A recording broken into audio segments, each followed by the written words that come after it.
Om Swastiastu, Namo Buddhaya, Salam Kebajikan, Rahayu, Rahayu, Rahayu. Yang terhormat, Ibu Nuzul Quraniati, SK, MS, MFD, PhD, dan teman-teman yang kami banggakan. Teman-teman, di sini pasti bukan hanya kami yang merasakan betapa hektiknya ketika kita punya kelas di jam 7 pagi. Mulai dari mandi, bersiap, lalu berangkat ke kampus C, belum lagi ketika kita harus walif dan juga tangga. Ada satu hal yang pasti ketinggalan, yaitu sarapan, yang terkadang sering kali kita anggap sepele, padahal sarapan itu sangat penting. Nah, akibatnya karena kita nggak sarapan, seringkali kita pagi-pagi merasa kelaparan dan mengganggu kefokusan kita ketika sedang dalam pembelajaran. Selain itu, ada masalah juga ketika kita di jam kelas siang. Siapa yang di sini tidak merasa ngantuk, atau siapa di sini yang selalu merasa ngantuk ketika di jam kelas siang? Pasti ada dong.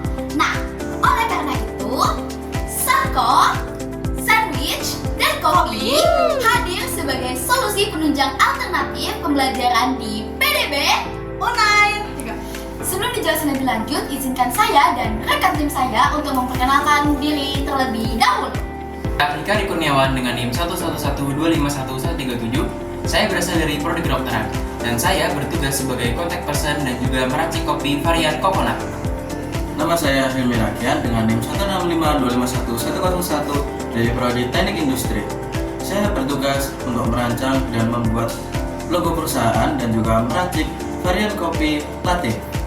Saya Bagas Noval dengan NIM 173251138 dari Prodi Hubungan Internasional. Saya bertugas membeli bahan untuk membuat produk. Halo semuanya, nama saya Reynanda Aprilia Putri dengan NIM 132251115 dari Prodi Keperawatan. Saya bertugas sebagai pembuat poster promosi yang menarik dan informatif dan juga sebagai tester rasa. Saya Firiana Jela alias Rizky Tori dengan NIM 143251087 dari Prodi Akuntansi. Saya bertugas dalam mengelola laporan keuangan Sanko dan juga sebagai copywriting dalam konten promosi. Halo semuanya, saya Gita Sana Bukit dengan NIM 0072511060 dari Prodi Manajemen Pemasaran dan saya bertugas sebagai contact person dan peracik sandwich. Dan saya Fadla Jada Fajri dengan NIM 191251226 dari Program Studi Kesehatan Masyarakat, dan tugas saya sebagai membuat video promosi konten dan juga strategi pemasaran Sanko. Baik, di sini saya akan menjelaskan tentang pasar dan juga peluang. Untuk target pasar kami sendiri yaitu mahasiswa baru yang sedang menghadiri kelas PDB terkhusus lantai di 3-5 JGKB. Dapat dilihat dari data pelanggan kami bahwa adanya di lantai 5 yaitu 50%, lantai 3 20% dan juga lantai 4 30%. Kami juga telah mengembangkan beberapa peluang pengembangan yang ada, yaitu adanya kopi kemasan 1 liter dan juga ada peralihan kepada kemasan ke plastik wrap lantaran banyaknya feedback yang kami terima, dan ada juga varian kopi baru yaitu coconut latte. Yang selanjutnya adalah penjelasan mengenai bisnis modal Canva. Jadi yang pertama adalah customer segment. Jadi target pasar kami merupakan mahasiswa PDB Universitas Airlangga yang berkuliah di gedung kuliah bersama, khususnya pada lantai 3-5. Selanjutnya adalah value proposition. Keunikan dari produk kami yaitu kami menghadirkan stiker pada kemasan, stiker berupa stiker kalori, dan produk kami juga ergonomis, sehat, beraroma nikmat, dan juga berbahan dasar segar. Tentunya dibanderol dengan harga yang terjangkau. Kemudian adalah channels. Kami memakai media sosial sebagai media pemasaran seperti WhatsApp dan juga Instagram. Kemudian customer relationship. Kami senantiasa menjaga hubungan dengan customer. Kami menyediakan layanan delivery online free, dan juga kami memberikan diskon 5% tiap 5 kali pembelian bundling secara berturut-turut. Kemudian revenue streams. Sumber pendapatan bisnis kami berasal dari penjualan langsung. Selanjutnya, saya akan menjelaskan poin-poin berikutnya.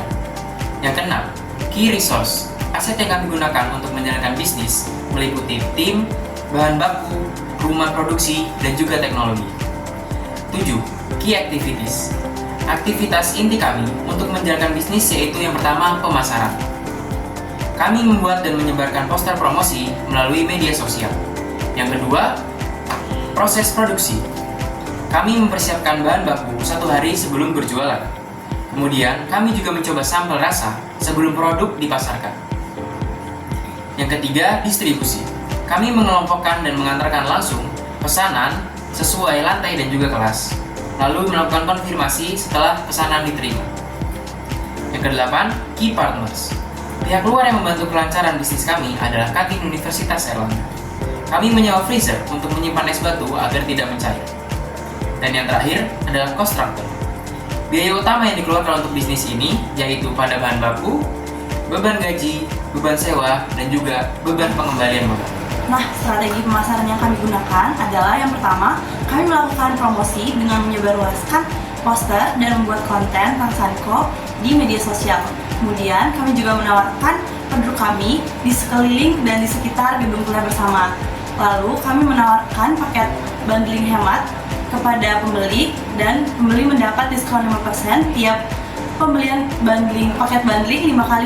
Pada progres dan pencapaian pada produk penjualan kita, yaitu kita sudah menjual sebanyak 81 produk, diantaranya ada sandwich, kopi latte, dan kopi coconut yang kami sudah jual pada bulan pertama.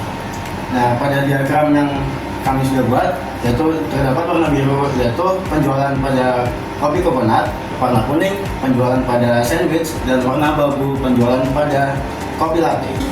Oke, di sini bisa teman-teman lihat ya, ini adalah proyeksi keuangan Sanko pada 3 bulan pertama, di mana pada biaya produksi dalam 1 bulan kita akan menjual yang pertama sandwich, kemudian 2 varian kopi, yaitu kopi latte dan juga kopi coconut. Dalam 1 bulan total biaya produksi yang kami keluarkan atau COGS dari 3 produk ini adalah sebesar 728.000. Dengan penjualan laba kotornya adalah 832.000, sehingga dalam sebulan keuntungan yang didapatkan adalah 103.000.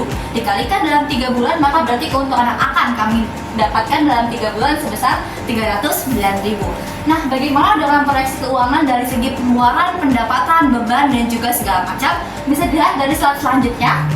Boleh tolong di next. Ini adalah laporan laba rugi sederhana yang telah kami susun selama penjualan 1 bulan pertama. Pada bulan yang pertama di 30 September 2025, kami melakukan iuran awal sebesar 350.000 dalam totalnya, ditambah dengan pendapatan kami yaitu 832. Dengan total berarti kita mendapatkan jumlah pendapatan 1.182.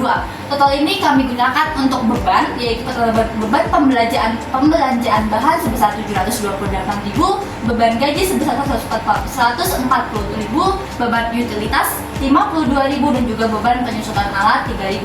Totalnya adalah 923.000, sehingga nanti laba sebelum adanya pajak penghasilan sebesar 258.000, dan setelah pajak penghasilan yaitu 253.000.